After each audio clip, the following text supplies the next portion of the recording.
الحمد لله نحمده ونستعينه ونستغفره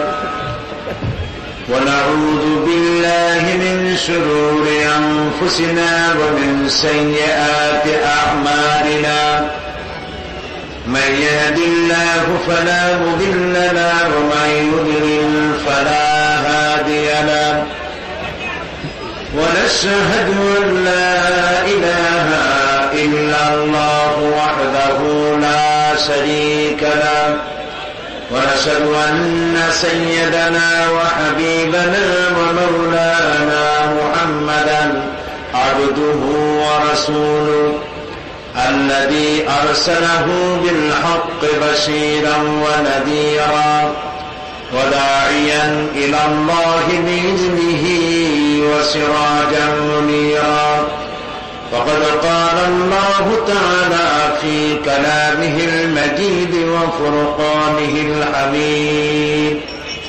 أعوذ بالله من الشيطان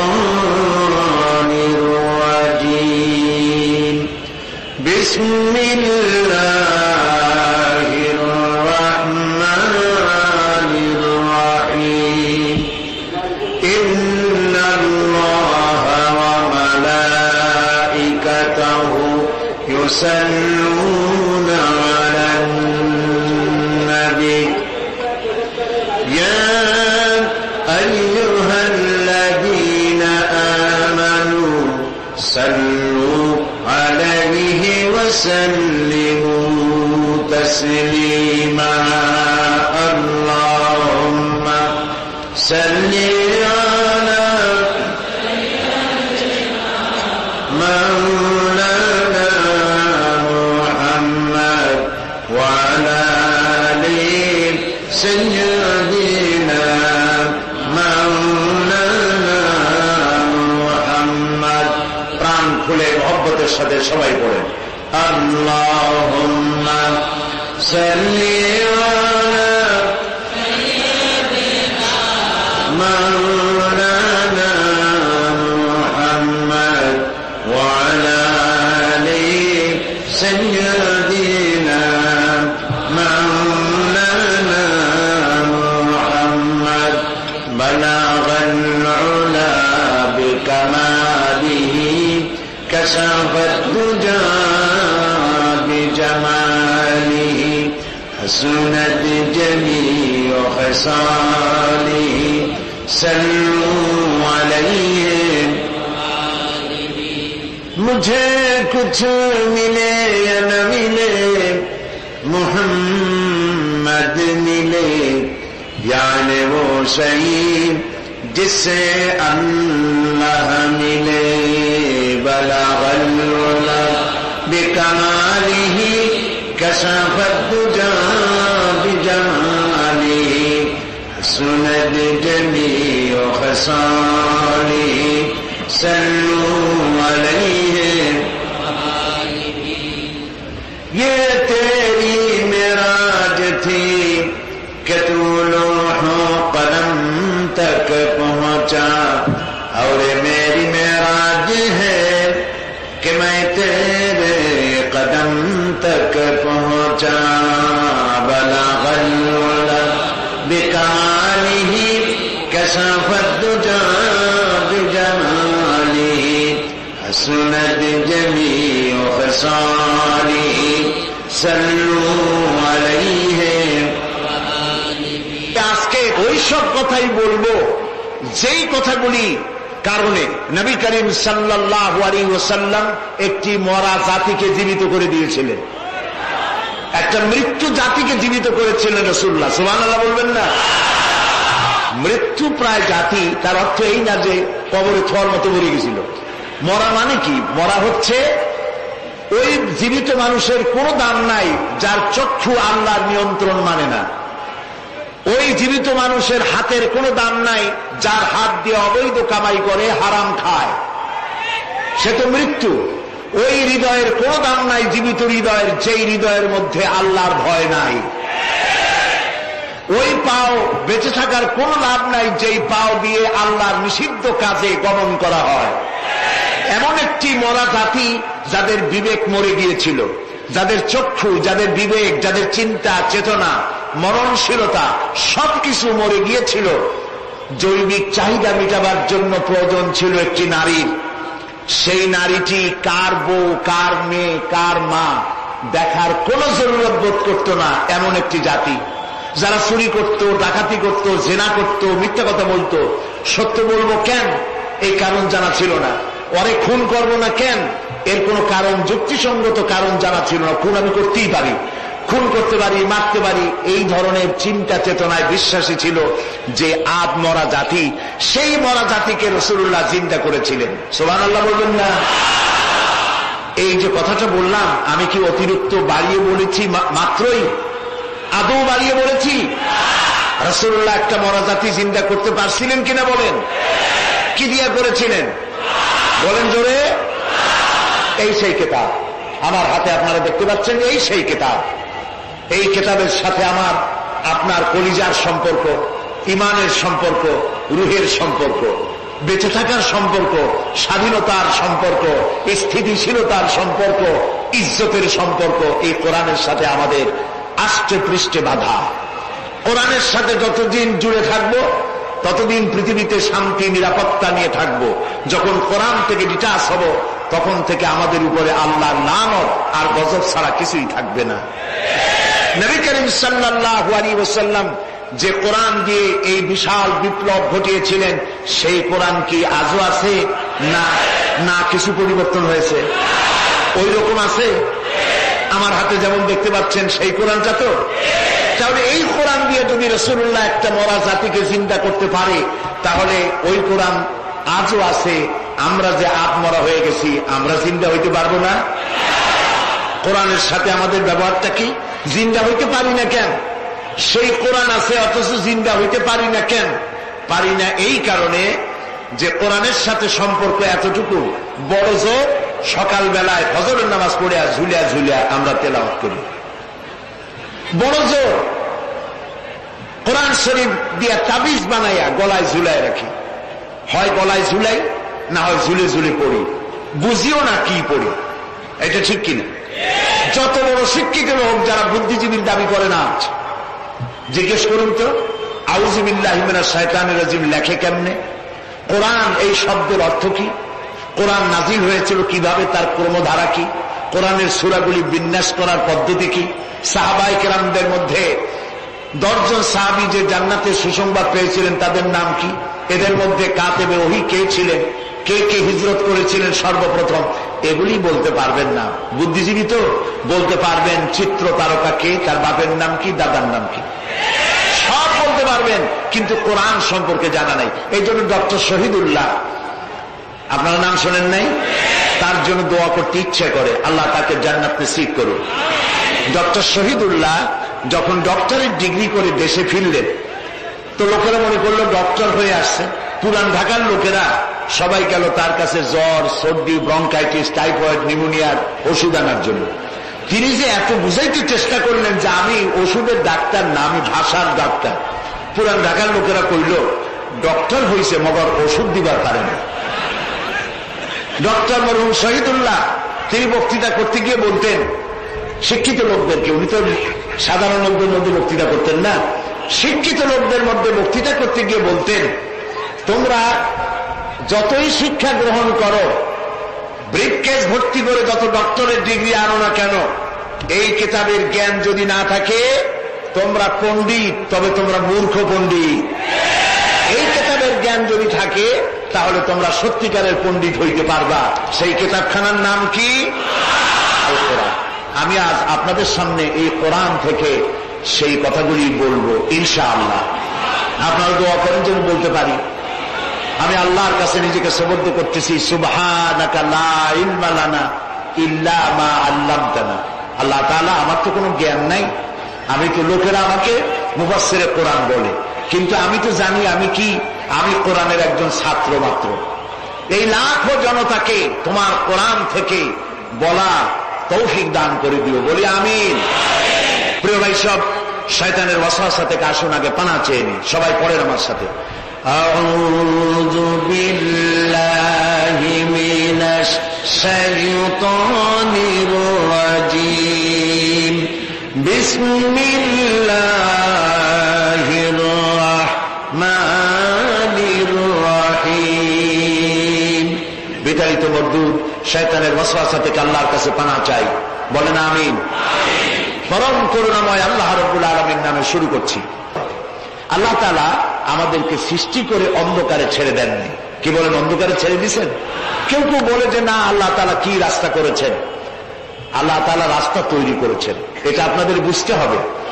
পাহাড়িয়া এলাকায় আপনি যদি হারায় যান, সেখানে কোনো গভর্নমেন্ট রাস্তা করে নাই, কিন্তু আল্লাহ তাআলা গিরিপথ তৈরি করে রাখছেন।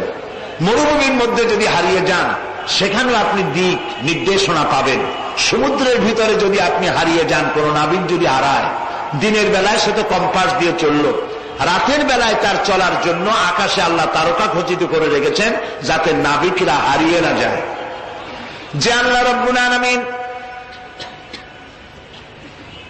পাহাড়ি এলাকার ভিতরে মানুষ যেন হারিয়ে না যায়, এজন্য পাহাড়ের ভিতরে গিরিপথ তৈরি করলেন। মরুভূমির ভিতরে চলার জন্য দিকের নির্দেশনা দিলেন। সমুদ্রের ভিতরে নাবিক যাতে না হারায়, আকাশে তারকা আল্লাহ তাআলা খচিত করে রাখলেন। সেই আল্লাহ রাব্বুল আলামিন পৃথিবীতে মানুষ চলাফেরা করবে, মানুষ জন্মগ্রহণ করে মৃত্যু পর্যন্ত চলার জন্য তার অর্থনীতি প্রয়োজন, রাজনীতি প্রয়োজন, সমাজনীতি প্রয়োজন, তার শিক্ষানীতি প্রয়োজন। জীবনের এই নীতিমালার বাঁকে বাঁকে মোড়ে মোড়ে সে হারায় যাবে। আল্লাহ তাআলা এমনটি তার বান্দার প্রতি আচরণ করতে পারেন না। সেজন্য রব্বুল আলামিন বান্দা পৃথিবীতে যেন সঠিক পথে চলতে পারে, এজন্য তার জীবনের প্রত্যেকটি মোড়ে মোড়ে বাঁকে বাঁকে আল্লাহ তাআলা কোরআনের আলো, নূরের আলো আল্লাহ জ্বালিয়ে রেখেছেন। আল্লাহ তাআলা বলেন, قد جاءكم من الله نور وكتاب مبين। قد جاءكم من الله نور। ও পৃথিবীর মানুষেরা শোনো, অবশ্যই আমি আল্লাহর পক্ষ থেকে তোমাদের জন্য এসেছে আলো। ওয়া কিতাবুম মুবিন, আর দিয়েছি আমি একটা স্পষ্ট কিতাব, সুস্পষ্ট কিতাব। তোমাদের সৃষ্টি করে আমি অন্ধকারে ফালাই দেই নেই, আমি একটা আলো দিছি। সেই আলোটা কি? সূর্য? সেটি কি চন্দ্র? না, সেটি চন্দ্র নয়, সেটি সূর্য নয়। সেই আলোটির নাম হলো মুহাম্মাদুর রাসূলুল্লাহ সাল্লাল্লাহু আলাইহি ওয়াসাল্লাম। জীবনের এমন কোন দিক এবং বিভাগ নাই যেখানে আল্লাহ তাআলা মুহাম্মদ সাল্লাল্লাহু আলাইহি ওয়াসাল্লামকে আদর্শ বানান নাই। সুবহানাল্লাহ বলি। আমি তার কথাই আজকে আপনাদেরকে বলবো ইনশাআল্লাহ। বলি ইনশাআল্লাহ। প্রিয় ভাই সব, এই পৃথিবীতে আল্লাহ রাব্বুল আলামিন সব থেকে দুর্বল করে সৃষ্টি করেছেন মানব গোষ্ঠীকে। মানুষেরা সব থেকে দুর্বল। আপনি বলতে পারেন যে কেমনে আমরা দুর্বল হইলাম, এত মারামারি করি তারপরেও দুর্বল? হ্যাঁ, তারপরেও দুর্বল। যেমন গরু, সে তার আত্মরক্ষার জন্য মাথায় দুইটা শিং পাইছে, আমরা কেউ শিং পাইনি, আমরা গুতগুতি করতে পারি না, ঠিক না? কথা বল না কেন? কুকুরে কামড়াইতে পারে, কুকুরের কাজ কুকুরে করেছে, কামড় দিয়েছে পায়, তাই বলে কি কুকুরে কামড়ানো মানুষের শোভা পায়? মানুষ কি কুত্তার গায়ে কামড় দিতে পারবে? ওই রকমের শক্তিশালী দাঁত মানুষের আল্লাহ দেন নাই। সাপেরে আল্লাহ তাআলা বিষধর দন্ত দিয়েছেন, বাঘেরে খাবার মধ্যে নখর দিয়েছেন, মূলার মতো মোটা মোটা দাঁত দিয়েছেন। এমনকি আত্মরক্ষার জন্য ভীমরুল বল্লারও হুল ফুটাবার মতো শক্তি আল্লাহ দিয়েছেন। এবার বলেন তো, আপনার কাছে আত্মরক্ষার কি আছে? আপনি তো বলতেই পারেন বীরত্বের সাথে, হ্যান করেঙ্গে ত্যান করেঙ্গে, লাঠি কে আমদার মুগুর ভরেঙ্গে, বলতে পারবেন, কিন্তু লাঠির মধ্যে মুগুর আপনি ভরতে পারবেন না। মানুষের কাছে আত্মরক্ষার কোনো হাতিয়ার নাই। এই মাহফিলের মধ্যে যদি এখন একটা সাপ ঢোকে, অথবা বড় জাতের কয়েকটা ব্যাঙ ঢোকে, লাফানো শুরু করবে এই মাথা দিয়া, এই মাথা দিয়া লোক দৌড় আরম্ভ করবে। তারপর অন্তত সদরঘাট পর্যন্ত দৌড়ে গিয়ে জিজ্ঞেস করবে, ভাই আমরা দৌড়াই কেন? তো সামান্য ব্যাঙের সাথে পারি না, সামান্য সাপের সাথে পারি না, বললা ভীমরুলের সাথেও পারি না, আত্মরক্ষামূলক হাতিয়ার আমাদের কাছে দেওয়া হয় নাই। এরপরে এমনকি আমরা চোখেও ভালো করে দেখি না, চোখ দিয়েও আমরা দেখতে পাই না। আপনারা বলবেন তাহলে আমরা কি ভেলকি দেখি? না, ভেলকি দেখেন না। আমাদেরকে দেখতে হলে আমরা আলোর সাহায্য দেখি, আলো না হলে আমরা দেখতেও পারি না। অমাবস্যার রাতে মানুষ নিজের শরীরও নিজে দেখতে পারে না। এই যে অবস্থা, এই যে দুর্বলতা, এই দুর্বল মানুষকেই পৃথিবীর সকল সবল প্রাণীর চাইতে আল্লাহ তাআলা শ্রেষ্ঠ করেছেন। শ্রেষ্ঠ কে? বলেন কে? কিসের দিক থেকে শ্রেষ্ঠ? জ্ঞান। জ্ঞান দিয়ে আল্লাহ মানুষকে শ্রেষ্ঠ করেছেন। সুতরাং জ্ঞান দিয়ে আপনি সব চিনবেন, আর আলোর পথ চিনবেন না, তা তো হতে পারে না। এই জন্য আপনি সব যেমন চেনেন, আলোর দিশাও আপনাকে পাইতে হবে। আপনার নেতা Karl Marx, Lenin, Mao Tsetung, Hegel, Darwin, Copernicus, Kepler, এরা আপনার নেতা হতে পারে না। আপনার আমার নেতা হবেন মুহাম্মদুর রাসূলুল্লাহ সাল্লাল্লাহু আলাইহি ওয়াসাল্লাম। আচ্ছা, ওনারা নেতা হবেন না কেন? সেটাও একটু ব্যাখ্যার দাবি রাখে। ওনারাও কিন্তু কষ্ট করেছেন। মার্কস, হেগেল, মাও সেতুং, এরা কষ্ট করেছেন, জেল খেটেছেন, বই লিখেছেন, মানবতার কল্যাণে এগুলি করেছেন। কিন্তু তাদের কথার কোনো মিল ছিল না। এক একজন এক এক ধরনের কথা বলেছেন, এবং তাদের কথা দিয়ে পৃথিবীর মানুষের জন্য কোন স্থায়ী শান্তি প্রতিষ্ঠিত হয় নাই পৃথিবীর 1 ইঞ্চি জমিনের ওপারেও। এটা ঠিক কিনা? নবীদের কথায় আমাদের চলতে হবে, কারণ নবীদের কথার মধ্যে কোনো গরমিল হয় নাই। আদম আলাইহিস সালাম বলেছেন আল্লাহ এক, নূহ আলাইহিস সালাম বলেছেন বেশি হইতে পারে, নাউযুবিল্লাহ। ইব্রাহিম আলাইহিস সালাম বলেছেন আখিরাত আছে, আর একজন নবী বলেছেন নাও থাকতে পারে। একজন নবী বলেছেন কবর আযাব হবে, আর একজনে বলেন এটা একটা আমার চিন্তায় না থাকতেও পারে। এইরকম নবীদের কথার মধ্যে কোনো ব্যস্কম হয়েছে? বলেন হয়েছে? কেন হয় নাই? কারণ দার্শনিক, রাজনীতিবিদ, ওনাদের যে শ্রেণী, ওর থেকে নবীদের শ্রেণী সম্পূর্ণ স্বতন্ত্র, এবং 2 শ্রেণীর মাঝে গালফ অফ ডিফারেন্স। দার্শনিক এবং রাজনীতিবিদরা তারা কথা বলেন নিজস্ব মন মস্তিষ্ক প্রসূত জ্ঞান দিয়ে, আর নবীরা কথা বলেন আল্লাহর জ্ঞান দিয়ে। এই জন্য পৃথিবীতে যত নবী এসেছেন সমস্ত নবীদের স্লোগান ছিল একটা। কয়টা ছিল? আদম আলাইহিস সালাম থেকে নিয়ে শুরু করে মুহাম্মাদুর রাসূলুল্লাহ সাল্লাল্লাহু আলাইহি ওয়াসাল্লাম পর্যন্ত যত নবী আল্লাহ পৃথিবীতে পাঠিয়েছেন, সমস্ত নবীদের স্লোগান একটাই ছিল, লা ইলাহা ইল্লাল্লাহু মুহাম্মাদুর রাসূলুল্লাহ। মুহাম্মদুর রাসূলুল্লাহ নবী করিম সাল্লাল্লাহু আলাইহি ওয়াসাল্লামের সময় হয়েছে, আর বাকি সমস্ত নবীর সময় স্লোগান একটাই ছিল, লা ইলাহা ইল্লাল্লাহ। কোন ব্যস্কম নাই, সব নবীরা এক কথা বলেছেন। কারণ নবীরা যে কথা বলেছেন সমস্ত কথা আসছে একটা অফিস থেকে। কয়টা অফিস? এবার বলেন তো অফিসটার নাম কি? কার অফিস? আল্লাহর অফিস। এবং একজন মেসেঞ্জার সমস্ত নবীদের কাছে আল্লাহর মেসেজ বহন করে নিয়ে এসেছেন, সেই আল্লাহ কর্তৃক নিয়োগ প্রাপ্ত অথেন্টিক জেনুইন যিনি রাসূল ছিলেন, বার্তাবাহক ছিলেন, স্পেশাল মেসেঞ্জার ছিলেন, তার নাম কি? সুবহানাল্লাহ।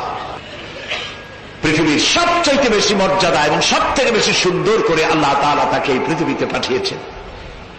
তিনি যখন পৃথিবীতে আসলেন, পৃথিবীটা কি ছিল? চুরি, ডাকাতি, জেনা, ব্যভিচার, হত্যা, ধর্ষণে ভরপুর মরা জাতি। ওই যে বলেছিলাম মরা জাতি।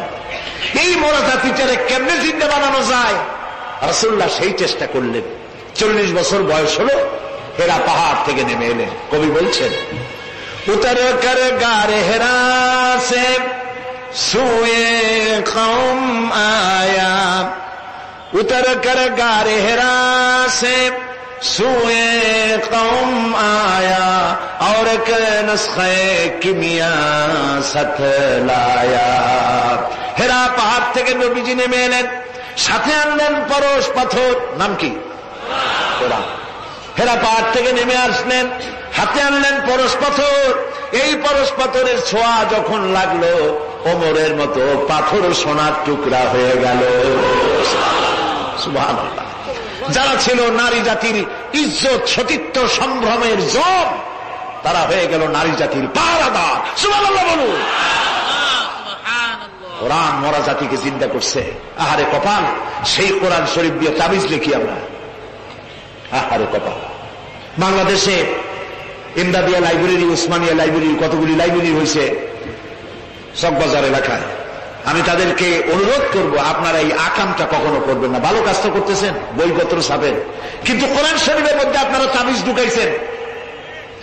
তাদের লেখা, তাদের ছাপানো কোরআন শরীফের মধ্যে দেখা যায় সূরা ইউসুফের নকশা, সূরা মরিয়মের নকশা, সূরা মায়েদার নকশা, ইয়াসিনের নকশা, এবং লেখা আছে এই নকশা ব্যবহার করলে মাথা ভালো হবে, ওই নকশা ব্যবহার করলে বিয়ে হবে তাড়াতাড়ি, এই নকশা ব্যবহার করলে তাড়াতাড়ি বাচ্চা হবে। কোথায় পেয়েছি? কোরআন শরীফ তাবিজের জন্য নাজিল হয় নয়, বিশ্বাস করুন মুসলমান।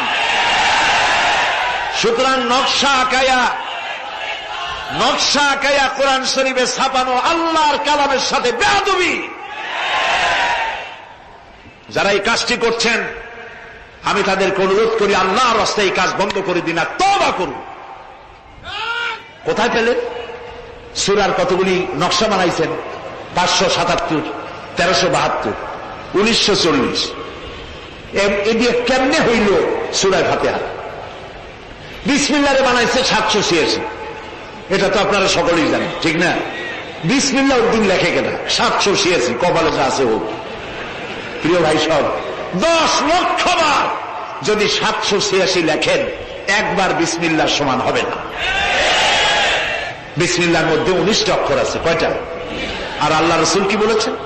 আল্লাহর নবী বলেছেন, কোরআনে কারীমের প্রত্যেকটি অক্ষরে যখন পড়বে বান্দা 10টা করে নেকি হবে।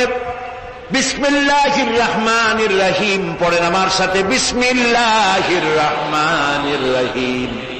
রাসূলুল্লাহর ওয়াদা অনুযায়ী আমার সাথে যখনই পড়লেন বিসমিল্লাহির রহমানির রহিম, একটা অক্ষরে 10, 19টায় 190টি নেকি আমাদের আমলনামায় লেখা হয়ে গেছে।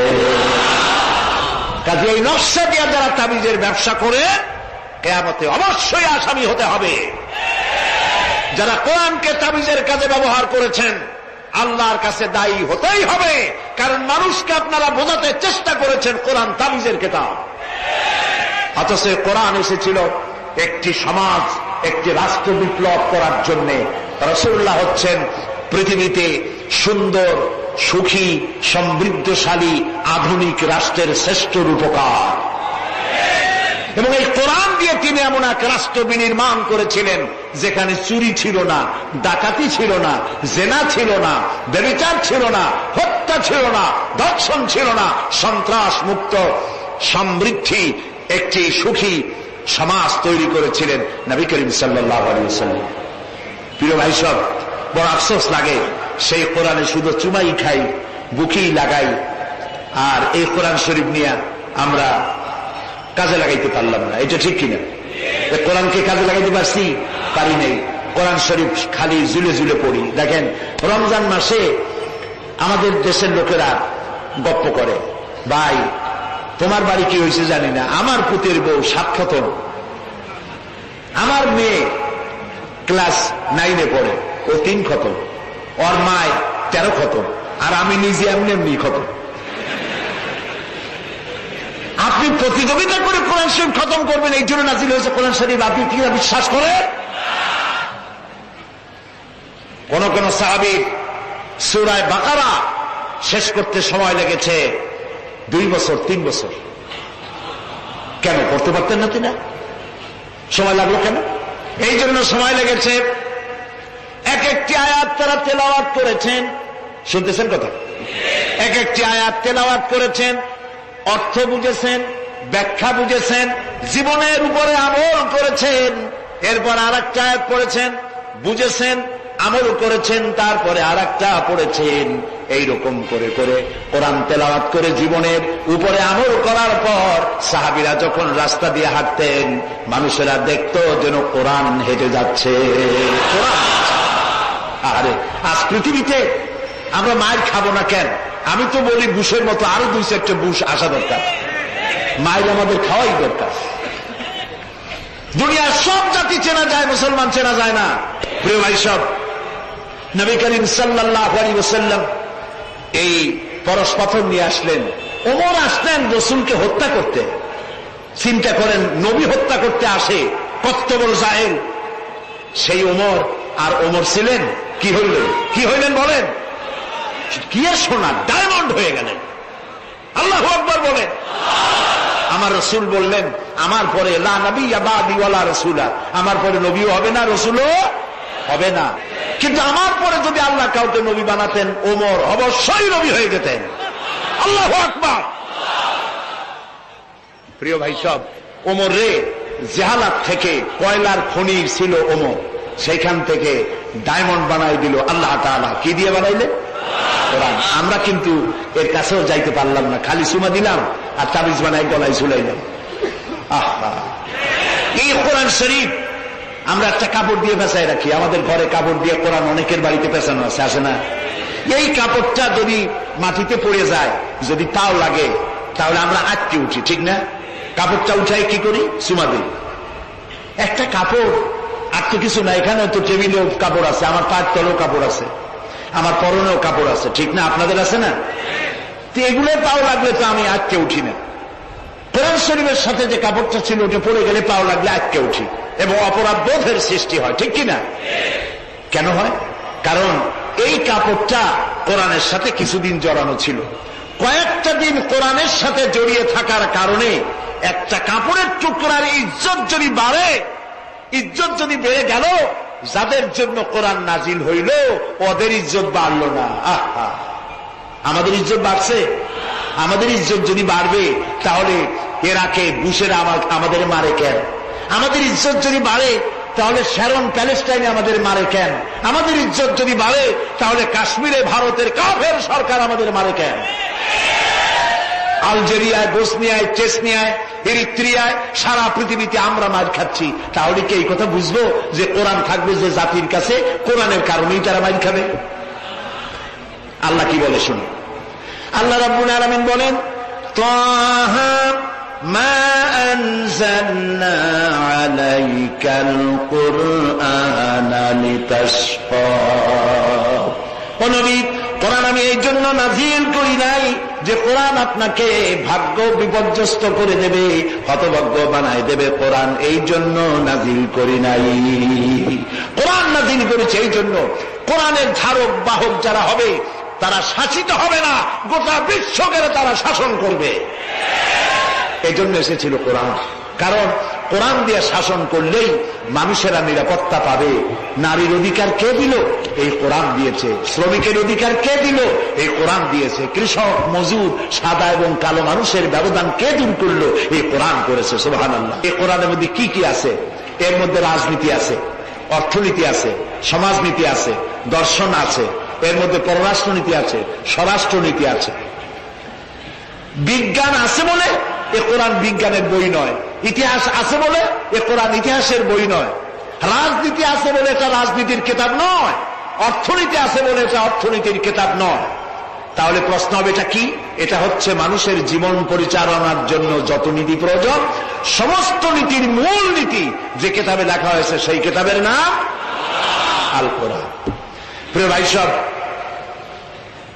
নবী করিম সাল্লাল্লাহু আলাইহি ওয়াসাল্লাম কে আল্লাহ তাআলা এজন্য পাঠান নাই যে তিনি আর তার সাহাবীরা মসজিদে বসে বসে আল্লাহ আল্লাহ করবেন আর রাষ্ট্র চালাবে ফেরাউন আর নমরুদেরা, রাষ্ট্র চালাবে আবু জাহেলের গোষ্ঠীরা, ফাসিক, ফুজ্জার, নামাজ নাই, রোজা নাই, ঘুষখোর, মদখোর, এরা রাষ্ট্র চালাবে। এই জন্য ইসলাম আসে নাই। ইসলাম এসেছে রাষ্ট্র পরিচালনা করার অধিকার কোরআনের। কার? আল্লাহ রাব্বুল আলামিন বলেন, আলা লাহুল খালকু ওয়াল আমর ইনিল হুকমু ইল্লা লিল্লাহ। সৃষ্টি যার, আইন চলবে তার। সৃষ্টি যার, আইন চলবে তার। আলা লাহুল খালকু ওয়াল আমর, সৃষ্টি যার, আইন তারই চলবে। কারণ এই কোরআনের তো কোনো পরিবর্তন নাই। এটি সংবিধান, এটি কনস্টিটিউশন। আমাদের একটা কনস্টিটিউশন আছে, আছে না? কবে তৈরি হয়েছিল? 72-তে। 1972 সালে বাংলাদেশের সংবিধান রচিত হয়েছিল। আজকে 2004। 1972 থেকে 2004 এ পর্যন্ত আমার দেশের কনস্টিটিউশন অ্যামেন্ডমেন্ট, সংযোজন বিয়োজন, পরিবর্তন পরিবর্ধন ইত্যাদি হয়েছে নাকি হয়নি? কয়বার হয়েছে? 13 বার হয়ে গেছে। 13 বার হয়েছে, আর 14 বার হবে খুব শিগগিরই। তাহলে স্বাধীনতার 32 বছরের ভিতরে যদি সংবিধান 14 বার পরিবর্তন হয়, সংশোধন হয়, এই রেশিও অনুযায়ী 100 বছর যদি যায়, তাহলে কম্বলের লোম বাঁচলে থাকবে কিছু আর? এটাও একটি সংবিধান। এটার নাম কি? সংবিধান, মানবতার সংবিধান। এটি শুধু মুসলমানদের জন্য নয়। কোন মুসলমান দাবি করতে পারবে না কোরআন একমাত্র আমার কিতাব। না, আল্লাহ তাআলা শুরুতেই বলে দিয়েছেন হুদাল লিন-নাস, হুদাল লিল-মুত্তাকিন, হুদাল লিন-নাস, হাদা বায়ানুল লিন-নাস। পৃথিবীর সমস্ত মানব গোষ্ঠীর জন্য হেদায়েতের সর্বশেষ কিতাবের নাম কি? কোরআন শরীফ। প্রিয় ভাই সব, 1400 বছর বা 1500 বছর হয়ে গেছে কোরআনের বয়স। পরিবর্তন হয়েছে কয়বার? কয়বার হয়েছে? কিয়ামতের আগ পর্যন্ত আর কয়বার হবে? একবারও হবে না। কারণ এই কিতাব আসছে কার কাছ থেকে? আল্লাহর কাছ থেকে। তিনি নির্ভুল, তার কোনো ভুল নাই। আমার দেশের সংবিধান পরিবর্তন হয় কেন? এই জন্য হয়, যারা সংবিধান রচনা করেছিলেন ওনাদের কাছে ভবিষ্যতের জ্ঞান ছিল না। অতীতের অভিজ্ঞতার ভিত্তিতে বর্তমানকে সামনে রেখে সংবিধান রচনা করেছেন। আর যখন নতুন নতুন সমস্যা সামনে আসছে, তখন অতীতের অভিজ্ঞতা শেষ, নতুন অভিজ্ঞতা দিয়ে আবার পরিবর্তন করা লেগেছে, ঠিক কিনা? আল্লাহর কাছে কাল কয়টা? একটা। সেই কালটার নাম কি? মাশাআল্লাহ, আপনাদেরকে 100 দিলাম। এইরকম কথা যারা মনে রাখতে পারে, এই সব শ্রোতাদেরই কথা বলে শুনাইয়া আনন্দ আছে। আল্লাহ যেন আমারও ফায়দা দেয়, আপনাদেরকেও দেন বলি আমি। তাহলে আল্লাহ রাব্বুল আলামিনের কাছে কাল হলো কয়টা? একটা। ওই কালটার নাম কি? বর্তমান।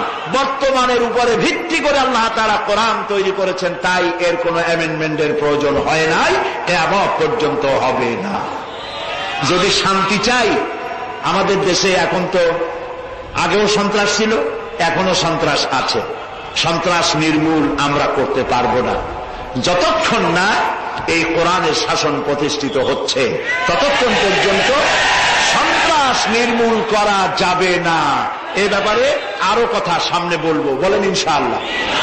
প্রিয় ভাই সব, তো আল্লাহ রাব্বুল আলামিন আমাদেরকে একখানা কিতাব দিলেন, আর জিজ্ঞেস করলেন, আমাদেরকে বললেন, আফাগায়রা দীনিল্লাহি ইয়াবগুন ওয়ালাহু আসলামা মান ফিস সামাওয়াতি ওয়াল আরদি তাওআন ওয়া কারহা। আফাগায়রা দীনিল্লাহি ইয়াবগুন, আল্লাহর দেওয়া জীবন ব্যবস্থাকে ছেড়ে দিয়ে মানুষের তৈরি করা, অন্যের তৈরি করা কোন জীবন বিধান তোমরা তালাশ করো নাকি? আল্লাহ প্রশ্ন করছেন। ওয়ালাহু আসলামা মান ফিস সামাওয়াতি ওয়াল আরদ, অথচ আকাশে যা আছে, জমিনে যা আছে, আনুগত্যের মস্তক সবাই অবনত করে দিয়েছে আমি আল্লাহর সামনে। সুবহানাল্লাহ। আর তাই সেখানে শান্তি। যারা আল্লাহর আইন মানে সেখানেই শান্তি।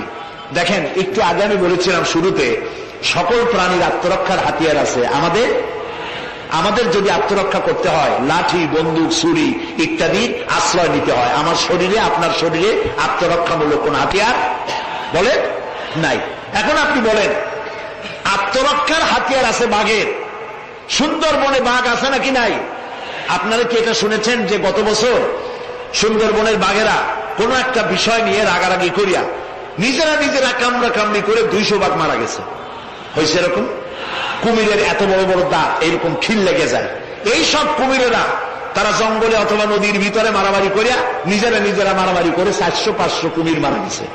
পাখিরা মারামারি করে মরছে, সাপেরা মারামারি করে মরছে। এরকম হয়েছে কখনো? হয় না।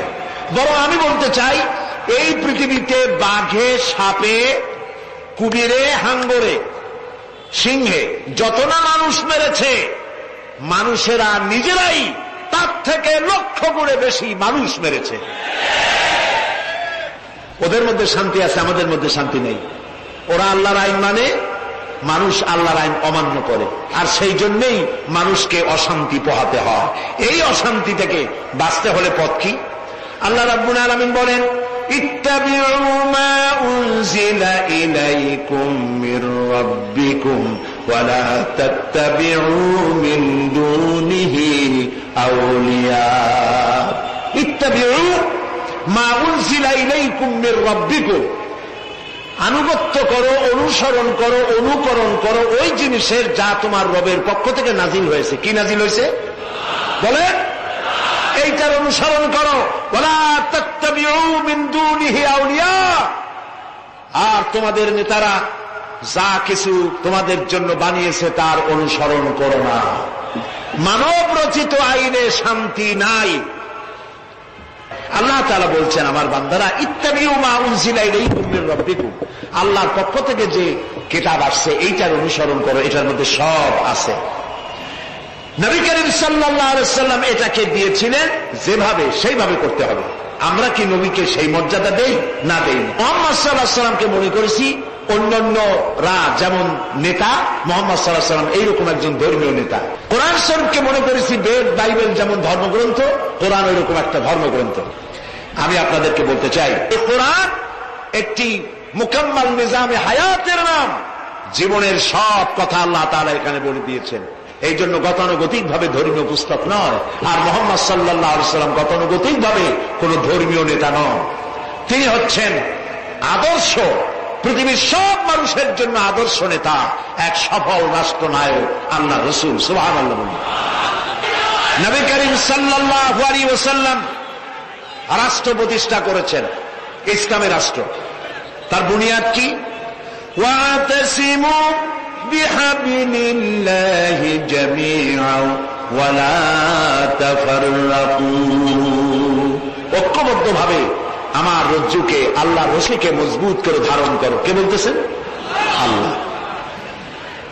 নবী করিম সাল্লাল্লাহু আলাইহি ওয়াসাল্লাম যে রাষ্ট্র পরিচালনা করেছিলেন, সেখানে কোনো জাতি, বর্ণ ও আঞ্চলিকতাকে গুরুত্ব দেওয়া হয় নাই। সেখানে গুরুত্ব দেওয়া হয়েছে হাবলুল্লাহ।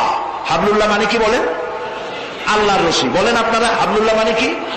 আল্লাহর রশি। আল্লাহর রশি কি? এটাকে রশি বলা হইল কেন? বলবো এটাকে রশি বলা হইল কেন? আমরা ছিলাম বেহেশতে। কোথায় ছিলাম? পড়ে গেছি কোথায়? ধরুন এটা একটা কুয়া, দুনিয়াটা কি? কুয়া। বেহেশত থেকে পড়ে গেছি কুয়ার মধ্যে। এখন কুয়ায় পতিত মানুষ উঠাবার জন্য সব থেকে ভালো কি? বাঁশ। কুয়ায় পতিত মানুষ উঠাবার জন্য কোন জিনিস সব থেকে ভালো? রশি। আল্লাহ তাআলা কোরআন নামক একটা রশি ফেলাই দিলেন। পড়ে গেছে দুনিয়ায়, আমি চাই তোরা আবার তোদের হারানো বাড়িতে ফিরে আয়। এখন একটা রশি আল্লাহ ফেলাই দিলেন। কুয়ার মানুষ উঠাবার জন্য রশি সব থেকে ভালো, তবে রশির দুইটা শর্ত লাগবে। শর্ত কয়টা? দুইটা। এক নম্বরের শর্ত হলো রশি যেন পচা কাঠের দড়ি না হয়, তাহলে পরে নিচে যারা ঝুলে পড়বে, উপরে যে টান দিয়ে উঠাইতে যাবে, ছিঁড়া গিয়া পতিত মানুষের দাঁত ছিল এগুলো ভাঙ্গে শেষ হয়ে যাবে। তাহলে দড়ি কি হইতে হবে? মজবুত। দুই নম্বরে যিনি ধরে টান দিবেন তার হাত হতে হবে মজবুত, তা না হলে পরে এরা যত মানুষ ঝুলে পড়বে, ওই হাত থেকে যদি দড়ি ফসকে যায়, যাও জান ছিল তাও শেষ। উপরে ধরে আছেন কে? রশির অপর প্রান্ত আল্লাহর। এই রশি কি পচা পাটের দড়ি? এর থেকে মজবুত দড়ি আর আছে? এই দড়ির অপর প্রান্ত ধরেছেন কে? গোটা পৃথিবীর সব মানুষ একত্রিত হয়ে এই রশি ধরো। আল্লাহ তাআলা বলেছেন অপর প্রান্ত ধরে হারানো বাড়ি জান্নাতে ফিরাই দেব। নবী করিম সাল্লাল্লাহু আলাইহি ওয়াসাল্লামের এটাই ছিল তার রাষ্ট্র প্রতিষ্ঠার মূলনীতি। কোরআন ধরো, কোরআন বোঝো। এই কোরআন দিয়ে তিনি একটি বিচার ব্যবস্থা চালু করলেন কোরআন দিয়ে। রাসূলুল্লাহ এখন প্রেসিডেন্ট। রাসূলুল্লাহ এখন কি? প্রেসিডেন্ট। দেখেন বিচার কেমনে হচ্ছে। আল্লাহ রাব্বুল আলামিন কোরআনের আয়াত দিয়ে বিচার ব্যবস্থা কন্ট্রোল করে দিলেন। বিচারে কারো পক্ষপাতিত্ব করা যাবে না। ওয়াইযা হাকামতুম বাইনান নাসি আন তাহকুমু বিল আদল, আল্লাহ তাআলা বলেন তোমরা যখন লোকদের মাঝে বিচার করবে, সুষ্ঠু বিচার করবে, ভালো ফয়সালা করবে, সুবিচার করবে, আর বিজাতীয়দের ব্যাপারে, অমুসলিমদের ব্যাপারে বিচার করতে গিয়ে তাদের উপরে জুলুম করবে না। ওয়ালা ইয়াজরিমান্নাকুম শানাআনু কওমিন আলা আন তা'দিলু, বিচার করতে গিয়ে হিন্দু, খ্রিস্টান, বৌদ্ধ মুসলমান না, এই চিন্তা করে অমুসলিমদের উপরে বিচার করবে না। বিচার করতে হবে, সে বিচার যদি মুসলমানদের গায়ে লাগে তাও লাগুক, বিচার হতে হবে সুবিচার। প্রিয় ভাই সব, এই বিচারের ভিতরে জেনাকারের শাস্তি আছে। জেনাকারের শাস্তি কি হবে? চোরের শাস্তি কি হবে? আল্লাহ তাআলা বলে দিলেন, আস-সারিকু ওয়াস-সারিকাতু ফাকতাউ আইদিয়াহুমা। চোর পুরুষ হোক আর নারী হোক, উভয়ের হাত কেটে দাও। এই আইনটা কার? বলেন, আল্লাহ তাআলার আইন। এই আইনকে কিছু কিছু লোক বলে এইটা নাকি বর্বর আইন। বলেন নাউযুবিল্লাহ। আল্লাহর আইনকে যদি কেউ বর্বর আইন বলে তার ঈমান থাকে? আর ঈমান তো নাই, থাকবে কে? আল্লাহ বলছেন হাত কেটে দাও। এখন যারা এটার বিরুদ্ধে তারা বলে কি জানেন? ওদের তো বলা হয় বুদ্ধিজীবী। কি জীবী? বুদ্ধিজীবী। আর বুদ্ধির ঠেলায় যত বুদ্ধিজীবী আছে বাংলাদেশে দেখবেন মাথায় কারো চুল নাই। বুদ্ধির জ্বালায় চুল টুল সব শেষ। চতুর্দিকে কিছু আছে স্টেডিয়ামের মতো, চতুর্দিকে দর্শক, মাঝখানে খালি। এরা বলে কি? এরা বলে চোরের হাত কাটা আইন বর্বর আইন। হাত কাটলে, ও তো গরিব মানুষ, চুরি করছে, হাতটা কাটলে ওর ছেলে মেয়ে না খায় মরবে, সবাই হবে ভিক্ষু। এটা আইন হলো? ওই বেটারা জানে না চোরের হাত কাটা আইন রাসূলুল্লাহর মক্কি জিন্দেগিতে নাজিল হয় নাই। এই আইন নাজিল হয়েছে রাসূলুল্লাহ যখন মদিনায় প্রেসিডেন্ট। খাওয়া, পড়া, শিক্ষা, চিকিৎসা, বাসস্থানের গ্যারান্টি দেওয়া হয়ে গেছে।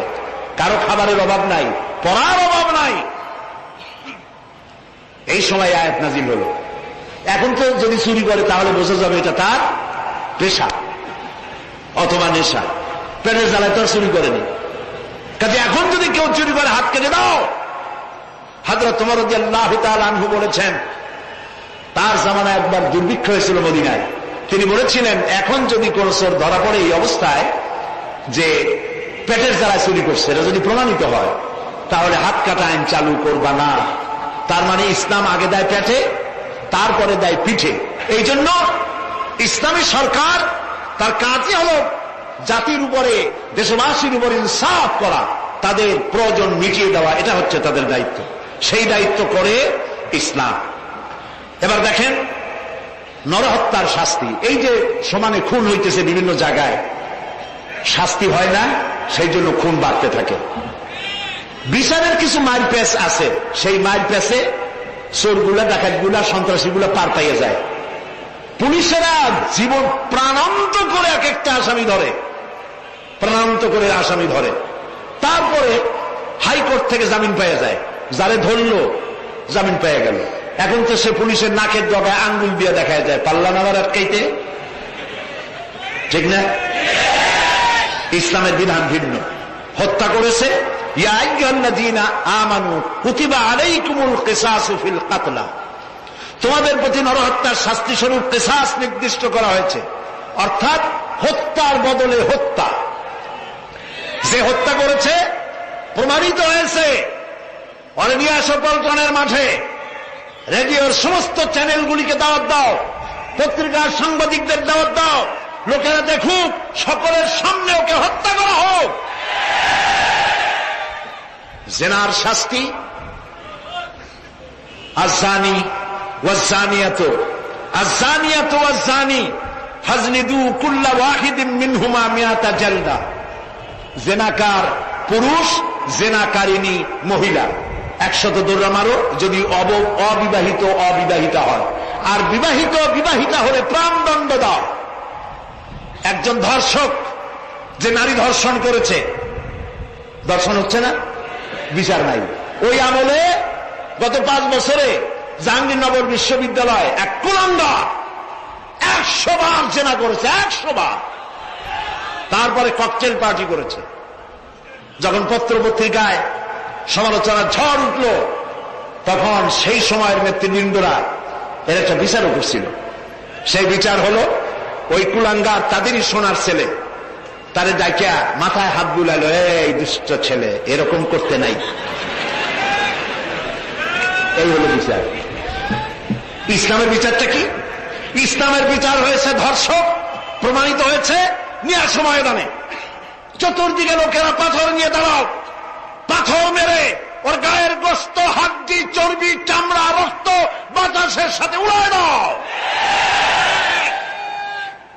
এই দৃশ্য যারা দেখবে উপস্থিত থেকে, রেডিও এবং টেলিভিশনের মাধ্যমে যারা দেখবে, চিন্তা করেন এরপরে যদি ধর্ষণ এই নামটা যদি মাথায় আসে, 15 জগ পানি খাওয়া লাগবে ধর্ষণ। ঠিক কিনা বলেন? এই বিচারটা কার? চিল্লায় বলেন। নবী করিম সাল্লাল্লাহু আলাইহি ওয়াসাল্লাম পৃথিবীর সফল শ্রেষ্ঠ রাষ্ট্রনায়ক, কোরআনের এই বিচার পদ্ধতি দিয়ে একটি সুন্দর সমাজ বিনির্মাণ করেছিলেন, যেখানে চুরি নাই, ডাকাতি নাই, জেনা নাই, হত্যা নাই, ধর্ষণ নাই, সব বন্ধ। প্রিয় ভাই সব, আল্লাহর কথা, রাসূলের কথা, ইতিহাসের কথা বলছি। আলহামদুলিল্লাহ বলেন। নবী করিম সাল্লাল্লাহু আলাইহি ওয়াসাল্লাম ইন্তেকাল করলেন। এরপরে ক্ষমতায় এলেন হযরত আবু বকর, প্রধান বিচারপতি হলেন হযরত ওমর। ইতিহাস লিখছে ফামাকাসা আমান কামিলান ফালাম ইয়াখতাসিম ইলাইহি ইসনান। 1 বছর পার হয়ে গেল, হযরত ওমরের বিচারালয়ে একটা লোকও বিচার চাইতে আসে নাই। আছে পৃথিবীতে কোন ইতিহাস এরকম যে 1 বছরে কোর্টে মামলা হয় না? বলেন আপনারা, আছে? হযরত ওমর রাদিয়াল্লাহু তাআলা আনহু হযরত আবু বকরের কাছে গিয়ে বললেন, মা হাজাতা বি ইনদা কওমিন মুমিনিনা ইয়া খলিফাত রাসূলিল্লাহ। হে আল্লাহর রাসূলের খলিফা, এই দেশে একটা বিচারকের দরকার কি? তিনি জিজ্ঞেস করলেন, লিমাযা? কই যে আমি তো 1 বছর থাকলাম, খালি বসে বসে কাঠখড়ি গুনলাম, কেউ বিচার চাইতে আসলো না। হযরত আবু বকর জিজ্ঞেস করলেন, তোমার কাছে যে কেউ বিচার চাইতে আসলো না, তার কারণ কি? তিনি বললেন, দীনুহুমুন নাসিহা। এই জাতি দিন হচ্ছে নসিহা করা, পরস্পরের কল্যাণ কামনা করা। ওয়া মানহাজুহুমুল কোরআন, আর তাদের সংবিধান হচ্ছে কোরআন। ওয়া আমালুহুম আল আমরু বিল মারুফ ওয়ান নাহয়ু আনিল মুনকার, আর এই জাতির আমল হলো ভালো কাজের আদেশ করা, অন্যায় কাজ থেকে মানুষকে বিরত রাখা। কুল্লু ওয়াহিদিন মিনহুম ইয়ারিফু হাদ্দাহু ফায়াকিফু ইনদাহু, আর এর প্রত্যেকটি ব্যক্তি তার সীমারেখা চেনে, আল্লাহর হক সীমারেখা চেনে, এবং সেই সীমারেখার কাছেই সে দাঁড়িয়ে যায়। সুতরাং এই যখন এই জাতির অবস্থা, ফাফিমা হুম ইয়াখতাসিমুনা ইলাইয়া ইয়া খলিফাত রাসূলিল্লাহ সাল্লাল্লাহু আলাইহি ওয়াসাল্লাম, এই যখন জাতির অবস্থা, সেই জাতি মামলা করতে আসবে কেন?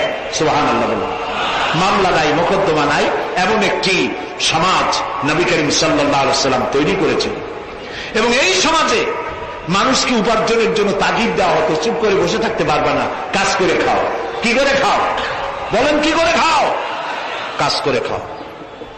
হাত যে এইভাবে করে নেয়, এই হাতের কোনো দাম নাই, এভাবে করে যিনি দেয় সেই হাতের দাম বেশি। সুবহানাল্লাহ। আল্লাহ রাব্বুল আলামিন বলেন, ফাইদা কুদিয়াতিস সালাতু ফান্তাশিরু ফিল আরদি ওয়াবতাগু মিন ফাদলিল্লাহ। নামাজ যখন পড়া হয়ে গেল, ছড়িয়ে পড়ো আমার ময়দানে, ক্ষেত খামারে, অফিসে, আদালতে, রুজি কামাই করো, বসে থেকো না। রাসূলুল্লাহ বলেছেন, ইদা সাল্লাইতুমুল ফাজরা ফালা তানুমু আন তালবি আরযাতিকুম। ফজরের নামাজ যখন পড়া হয়, বসে থেকো না, ফালা তানুমু, ঘুমায়ো না, আন তালবি আরযাতিকুম, রুজি কামাবার জন্য মাঠে ময়দানে নেমে যাও। হযরত ওমর রাদিয়াল্লাহু তাআলা আনহু মসজিদে নববীতে ফজরের নামাজ পড়ে দেখলেন এক গ্রুপ লোক সেখানে বসা। জোহরের সময় দেখলেন সেই লোকগুলি বসা, আসরও দেখলেন, মাগরিবও দেখলেন, এশাও দেখলেন। প্রশ্ন করলেন, তোমরা যে এখানে বসা, তোমরা কারা? গতকাল ফজর থেকে আজকে এশা পর্যন্ত দেখতেছি, তোমরা কারা? তারা বললো যে আমরা এখানে আল্লাহর জিকির আজকার করি, দূরের থেকে আসছি। খাও কি? যে কিছু লোকেরা আমাদেরকে রান্না বান্না করে খাওয়া, আমরা আল্লাহর জিকির করি তো এই জন্য রান্না বান্না করে আমাদের খাওয়ায় যায়। হযরত ওমর বলছেন, তোমাদের মতো অলসগুলোরে যে খাওয়ায়, তোমাদের থেকে ওই লোকগুলির মর্যাদা আল্লাহর কাছে অনেক বেশি। তবে মনে রাখো, আগামীকাল ফজরের পরে যদি এই জায়গায় তোমাদেরকে বসে থাকতে দেখি, ব্যাট মেরে মসজিদের নববী থেকে বের করে দেব। কাজ করো। ইসলাম কাজের প্রতি উৎসাহিত করেছে এবং ধনাঢ্য লোককে দায়িত্ব দিয়েছে, অফি আমওয়ালিহিম হাক্কুল লিসাইলি ওয়াল মাহরুম। ধনীদের উচিত গরিবদের অধিকার আদায় করে দেওয়া। কাই লা ইয়াকুনা দুলাতাম বাইনাল আগনিয়া মিনকুম, যাতে করে তোমাদের সম্পদগুলি গুটিকতক লোকের ভিতরে যেন পঞ্জীবিত হয়ে না থাকে। নবী করিম সাল্লাল্লাহু আলাইহি সাল্লাম তার রাষ্ট্র ব্যবস্থার মধ্যে একটি ব্যাংক তৈরি করেছিলেন। ব্যাংকের নাম ছিল বাইতুল মাল। বরুণ ব্যাংকের নাম কি ছিল? বাইতুল মাল। এই বাইতুল মাল ইনোগ্রাল সেশন, ওপেনিং সেশন, এই বাইতুল মাল ব্যাংকে রাসূলুল্লাহ উদ্বোধন করলেন। উদ্বোধন করার সময় তিনি বললেন, মান তারাকা দায়নান আও দিয়ান ফালাইয়া, আমার রাষ্ট্রের ভেতরে কোন মানুষ যদি ঋণগ্রস্ত হয়ে মারা যায় আর তার ঋণ পরিশোধের কোন সুযোগ যদি না থাকে তার ছেলে মেয়ের কাছে, তার বউয়ের কাছে, তাহলে তার অসহায় সমস্ত এতিম বাচ্চা পরিবারের লোকগুলি আর ঋণ পরিশোধের দায়িত্ব আমি মুহাম্মদ সাল্লাল্লাহু আলাইহি সাল্লাম আমার কাঁধে উঠাইয়া নিলাম। এটি ছিল সোশ্যাল ওয়েলফেয়ার স্টেট, একটি কল্যাণ রাষ্ট্র। এই পৃথিবীতে কল্যাণ রাষ্ট্রের কনসেপশন সর্বপ্রথম যিনি দিয়েছেন আধুনিক রাষ্ট্র প্রতিষ্ঠার রূপকার বিশ্বনবী মুহাম্মদ রাসূলুল্লাহ সাল্লাল্লাহু আলাইহি ওয়াসাল্লাম। তাই রাষ্ট্র ছিল সুখী, সমৃদ্ধ, চুরি নাই, ডাকাতি নাই, মাস্তানি নাই, সাদাবাজি নাই। এই দৃশ্য যখন কাফেরেরা দেখলো, তখন কাফেরেরা মনে করলো যে আমরা তো খামোখাই রাসূলের সাথে বিরোধিতা করেছি, উনি তো আমাদের শত্রু না। তখন অবস্থাটা কি হলো? আল্লাহ রাব্বুল আলামিন এই পরিস্থিতিতে সূরা নসর নাজিল করলেন মদিনার শেষ জীবনে। ইযা জাআ নাসরুল্লাহি ওয়াল ফাতহু, জানেন না এই সূরাটা? পড়েন। ইযা জাআ নাসরুল্লাহি ওয়াল ফাতহু وَرَأَيْتَ النَّاسَ يَدْخُلُونَ فِي دِينِ اللَّهِ أَفْوَاجًا فَسَبِّحْ بِحَمْدِ رَبِّكَ وَاسْتَغْفِرْ إِنَّهُ كَانَ تَوَّابًا إِذَا جَاءَ نَصْرُ اللَّهِ وَالْفَتْحُ, আল্লাহর পক্ষ থেকে যখন মদদ আসবে, বিজয় আসবে, তখন দেখতে পাবে দলে দলে লোক ইসলামে প্রবেশ করতেছে। সুবহানাল্লাহ। মদিনার জীবনের শেষ দিকে আরব ভূখণ্ডে একটা কাফেরও ছিল না, সবাই পড়েছে লা ইলাহা ইল্লাল্লাহু মুহাম্মাদুর রাসূলুল্লাহ। সুবহানাল্লাহ। প্রিয় ভাই সব, এই ছিল ইসলামী রাষ্ট্রের রূপরেখা। রাসূলুল্লাহ বলেছেন, আমি তো চলে যাব, চিরকাল থাকব না। তারাকতু ফীকুম আমরাইন লান তাদিল্লু মা তামাসসাকতুম বিহিমা কিতাবুল্লাহ ওয়া সুন্নাতু রাসূলি। আমি চলে যাব, দুইটা জিনিস তোমাদের জন্য রেখে গেলাম। বলেন কয়টা জিনিস? একটা হলো আল্লাহর কিতাব, আর একটা কি? সুন্নাতে রাসূল। এই দুইটা জিনিস রেখে গেলাম। মারির দাঁত দিয়ে কামড়ে ধরো, তাহলে পৃথিবীতে তোমরা বিচ্ছিন্ন হবে না, ধ্বংস হবে না। সুবহানাল্লাহ। প্রিয় ভাই সব, নবী করিম সাল্লাল্লাহু আলাইহি ওয়াসাল্লাম দুটি জিনিস রেখে গেলেন। কয়টা রাখলেন বলেন? দুইটা। ট্রেন চলে কয়টা লাইন দিয়া? বলেন দুইটা লাইন। দুইটা লাইনের উপরে ট্রেন চলে। ট্রেন কি? কতগুলি কম্পার্টমেন্ট, এর মধ্যে মানুষ বসে, মাল সামান নিয়ে মানুষ বসলো। চাকার দূরত্ব আর লাইনের দূরত্ব যদি সমান থাকে, তাহলে কমলাপুর থেকে ছাড়বে, চিটাগং চলে যাবেন আরামসে, চোখ বুঝে ঘুমাইতে ঘুমাইতে। ঠিক কিনা? বোঝেন কথা? কিন্তু মাঝখানে যদি চাকাগুলো একটু ছেড়ায় যায়, ফাঁক বেশি হয়ে যায়, অথবা লাইন যদি একটু বেঁকা হয়ে যায়, তাহলে ট্রেন কি চলবে? কি হবে? অ্যাক্সিডেন্ট হলে যাত্রীরা কি হবে? মারা যাবে, মালপত্র সব শেষ হয়ে যাবে। ঠিক না? সুতরাং এটা যেমন বুঝলেন, আমরা ছিলাম বেহেশতে, আসলাম দুনিয়া। আল্লাহ রাব্বুল আলামিন এই দুনিয়াবাসীদেরকে জান্নাতে নিতে চান। সুবহানাল্লাহ বলেন। এজন্য দুইটা লাইন করে দিয়েছেন। দুইটা লাইন রাসূলুল্লাহ পেতে দিয়ে গেলেন। একটার নাম হলো কোরআন, আর একটার নাম হাদিস। আর আপনার আমার দেহ, এই দেহগুলিকে ধরেন কম্পার্টমেন্ট, বগি, ট্রেনের বগি। এই বগি, এই ট্রেন, এই দেহ নামক বগিকে চালাবার জন্য কতগুলি চাকা দরকার। সেই চাকা হলো অর্থনীতির চাকা, রাজনীতির চাকা, সমাজনীতির চাকা, স্বরাষ্ট্রনীতির চাকা, পররাষ্ট্রনীতির চাকা। এই সব চাকাগুলি কোরআন হাদিস নামক দুইটা লাইনের উপরে যদি ছেড়ে দেন, কোরআন হাদিস অনুযায়ী যদি চালান, দেহ নামক গাড়ি দুনিয়া থেকে ছাড়বে, লাস্ট ডেস্টিনেশন, আল্লাহর জান্নাতে চলে যাবে। আর যদি দেহ নামক এই গাড়িকে চালাতে গিয়া রাজনৈতিক চাকা যদি দৌড় দেয় ইংল্যান্ডের দিকে, সংস্কৃতির চাকা যদি দৌড় দেয় ভারতের দিকে, গণতন্ত্রের চাকা যদি দৌড় দেয় আমেরিকার দিকে, তাহলে দেহ নামক গাড়ির কি হবে? অ্যাক্সিডেন্ট অবধারিত। কথাটা কি বোঝা কঠিন না সহজ? সুতরাং আসুন কোরআনের, আল্লাহ রসুলের বলা ওই কোরআন আর ওই হাদিস, এই দুইটা নিয়ে আমাদের জীবনকে পরিচালিত করতে চেষ্টা করি। এবং এই চেষ্টা ফলবতী হতে পারে পার্লামেন্টে। 1000 বছর ওয়াজ করে যা করতে না পারবেন, পার্লামেন্টে যদি কোরআনের পক্ষের লোকেরা মেজরিটি হয়, তাহলে 1000 বছর ওয়াজের তুলনায় একটা বিল পাশ করলে অতি তাড়াতাড়ি তা হয়ে যায়। এই জন্য জনগণকে সেভাবে তৈরি হতে হবে, প্রস্তুতি নিতে হবে এবং বুঝতে হবে কোরআনের আইন ছাড়া সন্ত্রাস, দুর্নীতি নির্মূল হবে না, হবে না, হবে না।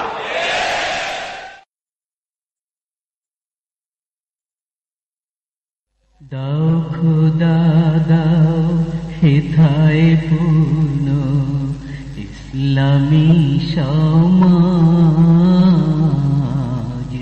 ইসলামী সমাজ।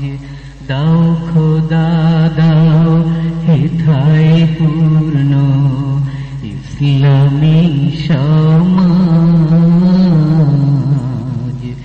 ইসলামী সমাজ। রাশেদার যুগ দাও ফিরায়ে, রাশেদার যুগ দাও ফিরায়ে, দাও কোরআনের রাজ, দাও কোরআনের রাজ। দাও খোদা দাও হেথায় পূর্ণ ইসলামী সমাজ, ইসলামী সমাজ। কোটি কোটি মানুষ হেথায় বঞ্চিত রে বঞ্চিত, বাতিল মতের জিন্দানে হায় লাঞ্ছিত রে লাঞ্ছিত।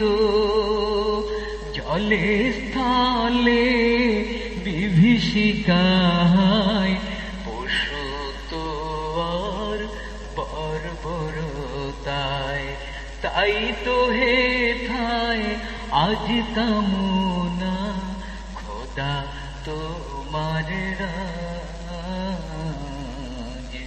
খোদা তোমার রাজ। আর কত রক্ত খোদা উজাড়ে দেশ উজাড় প্রায়, আর কত শহীদ খোদা উজাড়ে দেশ উজাড় প্রায়।